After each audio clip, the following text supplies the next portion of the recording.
اللہ اکبر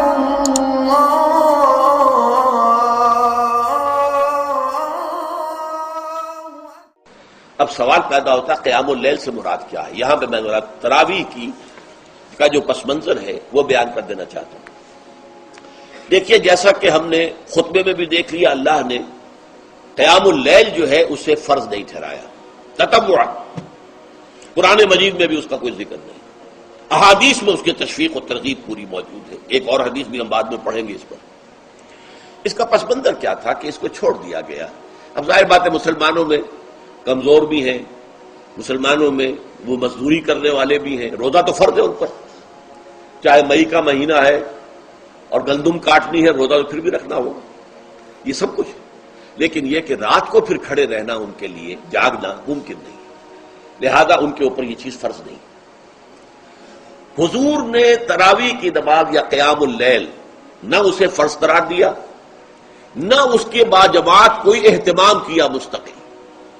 صرف 3 راتیں آپ نے جماعت کروائی ہے، اس میں 8 رکعتیں آپ نے پڑھی ہیں کہ جو آپ کا معمول تھا تہجد کا، وہ پڑھی، اور تہجد کے وقت ہی جماعت کرائی ہے۔ یہ ہے وہ حدیث۔ اس کے علاوہ کسی نماز تراویح جو ہے جو ہم پڑھتے ہیں 20 رکعتیں عشاء کے ساتھ متصل، اس کا کوئی ذکر نہ دور نبوی میں ہے نہ دور صدیق اکبر میں ہے۔ یہ دور حضرت عمر کی خلافت میں ہوا ہے، اور ہم نہیں کہہ سکتے کتنے سال کے بعد ہوا ہے۔ حضرت عمر رضی اللہ تعالیٰ عنہ کی خلافت کا دور جو ہے وہ تو 10 برس ہے، ہو سکتا ہے 5 برس کے بعد ہوا ہو، 6 برس کے بعد ہوا ہو، 12 ہوا ہے ان کے عہد میں۔ حضرت عمر ایک مرتبہ مسجد میں داخل ہوئے، مسجد نبوی میں، تو دیکھا کہ کچھ لوگ 8، 10، 12 جو ہے وہ ایک جو ہے حافظ کے پیچھے کھڑے ہوئے اور قرآن سن رہے ہیں، کچھ دوسرے کونے میں کھڑے ہیں، کچھ کہیں اور کھڑے ہیں، مختلف جماعتیں ہو رہی ہیں۔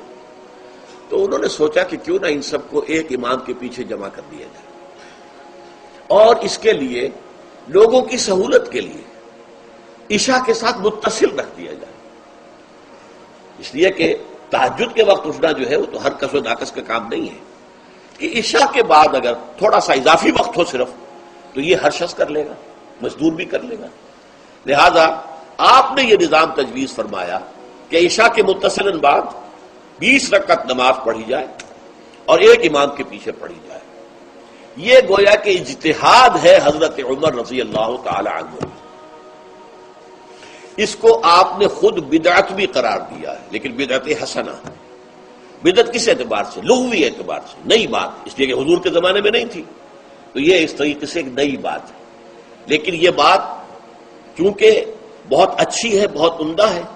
آپ جب یہ نظام چل پڑا تو ایک دن مسجد میں آئے، دیکھا کہ بڑی بھری مسجد ہے، صحابہ کھڑے ہیں اور ایک امام کے پیچھے قرآن سن رہے ہیں۔ آپ نے فرمایا نعم البدعۃ ھذہ، یہ جو ہم نے نئی بات شروع کی ہے یہ بہت اچھی ہے، بہت عمدہ ہے۔